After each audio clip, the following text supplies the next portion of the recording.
ये प्रजातंत्र की सबसे बड़ी हार है कि जिस व्यक्ति के पास जनता का आशीर्वाद ना हो, जिस व्यक्ति को जनता ने नकार दिया हो और वो प्रशासन का, सरकार का दुरुपयोग करते हुए सरकार के बनाए हुए कायदे कानून के ऊपर हम अपनी आने वाली पीढ़ियों को क्या शिक्षा देना चाहते हैं, क्या विचार रखते हैं, हम उसके अगेंस्ट में जाके सिर्फ सत्ता के घमंड के अंदर उन अधिकारियों को दबा दबा के जो ये उद्घाटन के काम करते जा रहे हैं।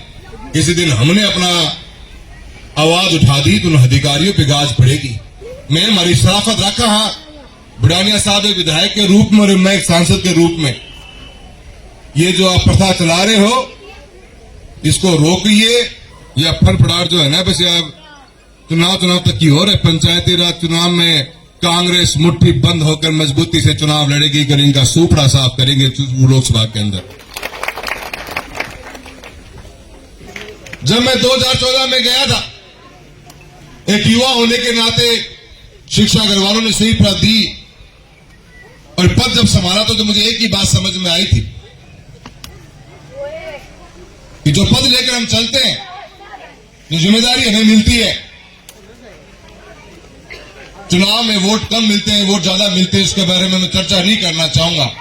पर जब एक बार पद ग्रहण कर लिया, चाहे विधायक के रूप में बुढ़ाने जी बैठे, मैं हूं सांसद के रूप में, तो 22 लाख सांसद के रूप में 22 लाख वोटर से 22 लाख का मैं सांसद हूं। किसी मेरे व्यक्तियों के को मैं छटनी नहीं करना चाहता। समाज को एकता में बांधने का, भाईचारा बना रहे और विकास के पथ पर चलकर इस चूरू लोकसभा को आगे बढ़ाने का सबसे बड़ी जिम्मेदारी हम लोगों पर है। उसी को निभाने के फर्ज ऊपर हम आगे पथ पर चले। और राजनीति के अंदर अब जब पद लेके बैठ जाते हो तो राजनीति दायों हाथ है और विकास बायों हाथ है। एक समय पर आदमी एक ही कहानी देख सकेगा, तो इनने देख सके जो विकास को काम कराओगे, और या फिर तेरी मेरी करेगो, पत्थर लगा तो हांडेगो, तो इन्हें देख सके। दोनों कहानी आप एक सती को नहीं देख सको। और हमें यो ही विश्वास होना चाहिए अपने आप के ऊपर कि अगर मैं जिम्मेदारी ले ली सांसद के रूप में, एक विधायक के रूप में, तो हम हर दिन हर पल कैसे इस तारानगर विधानसभा को, कैसे इस चूरू लोकसभा को लोगों के जीवन में परिवर्तन लेके आए, लोगों के जीवन को आरामदेह बनाए, सरकारी योजनाओं का लाभ दिलाएं और लोगों के जीवन के अंदर उठाव पैदा करें। ये हमारी जिम्मेदारी हो जाती है और यही फर्ज होना चाहिए था। तो टाको और ही काम लाग गयो, काका न कदे विकास मतलब कौन रहे वास्ते।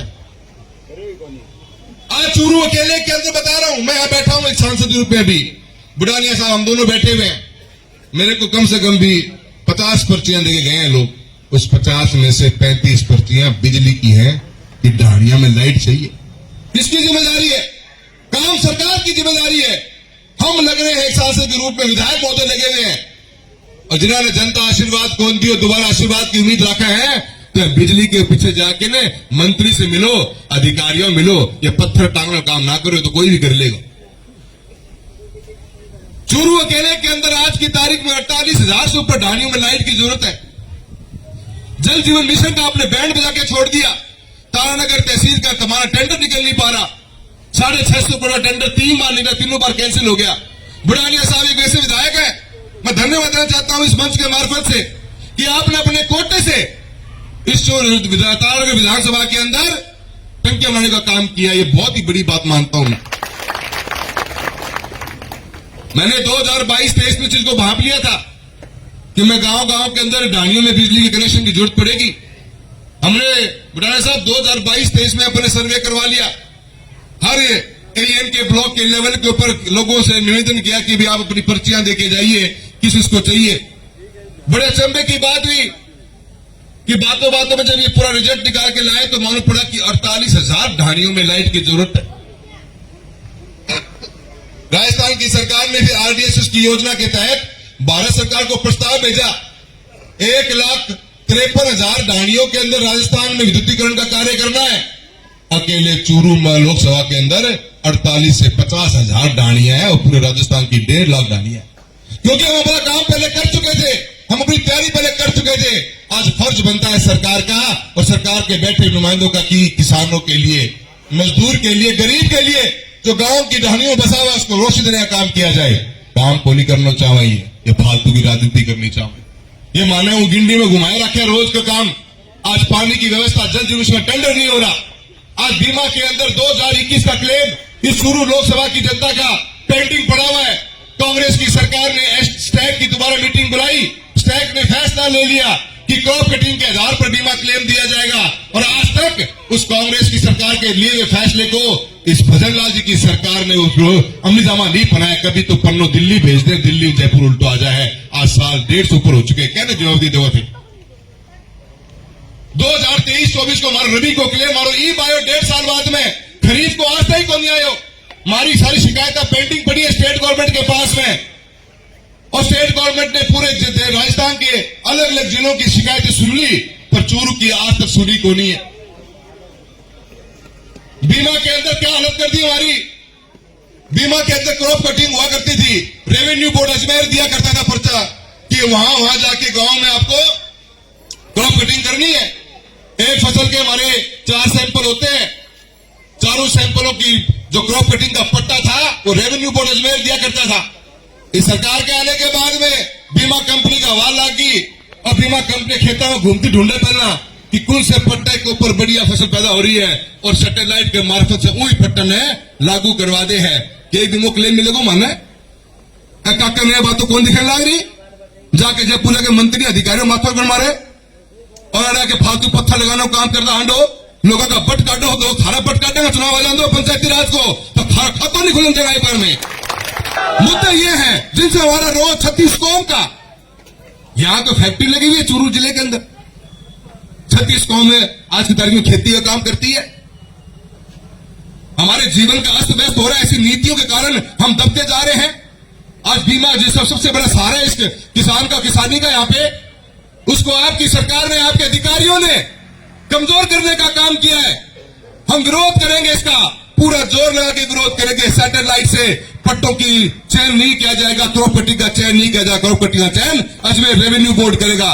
जागृति रखिए मेरे भाइयों, लड़ना पड़ेगा अपने को हर दिन। यहाँ पे अलग अलग मुद्दे हैं, सरकार का हमारा फर्ज बनता है एक सांसद के रूप में, हम बैठे हैं, विधायक महोदय बैठे, एक एक मीटिंग जब कलेक्टर के माध्यम लिया, घंटा 4-4, 5-5 लगावा, छोटी छोटी बातों ने पकड़ा, तैयारी करा।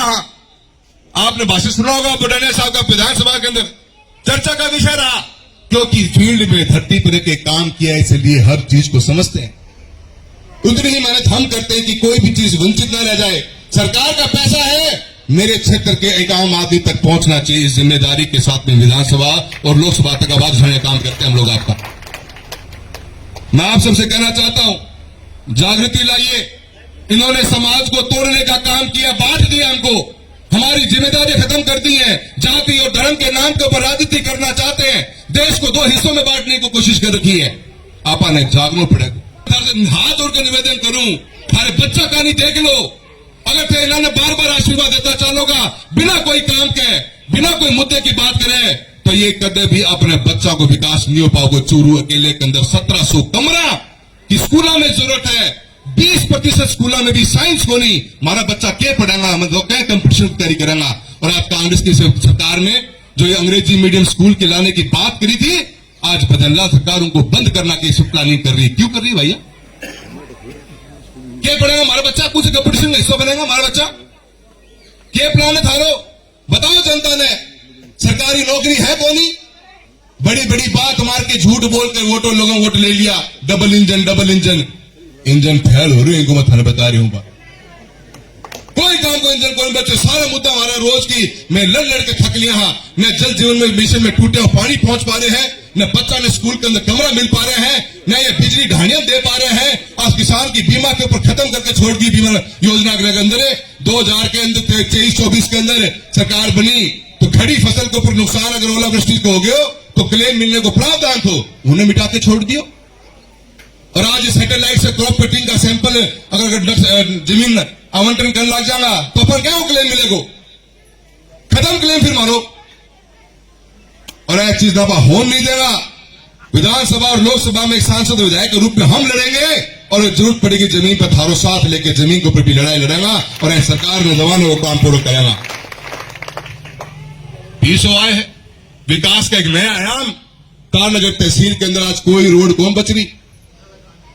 तारानगर से राजगढ़, तारानगर से सरदार साहब, पहले बन गई थी वो बुढ़ाने जी के टाइम के ऊपर। बहुत ही बेहतरीन अपना तारनगर चूरू और तारनगर से सावा की रोड बनी। अपन CRIF में तारनगर से हरियाणा की सड़क बनवाई अपन ने, सड़कों का जाल बिछा। आज तारनगर में मात्र एक सड़क है जो सड़क बनाने योग्य है। मैं उम्मीद कर रहा था कि हम बजट में किन दिखेगो। सरकारें आएंगी जाएंगी, विकास बोलता रहेगा और विकास के नाम पे लोग आपको याद करते रहेंगे। यही मैंने सीखा मेरे पिता श्री राम सिंह कसवां जी से। आज तारानगर से रावतसर नहर की रोड थी, मेला गया पीछे पड़े गए, नहरी रोड के नाम पर रोड दिया, रुपया आने को बहुत मुश्किल आया करती। बुढ़ाने साहब को सहारा लिया, 2 दिन लग गया। उस रोड ने मैं MDR में तब्दील करवा दी। काका का खाद और बढ़ गई कि यार मेरी सरकार ये बनवा के चला गया। तारानगर से लेकर रावतसर तक की रोड को MDR में तब्दील करवा दिया।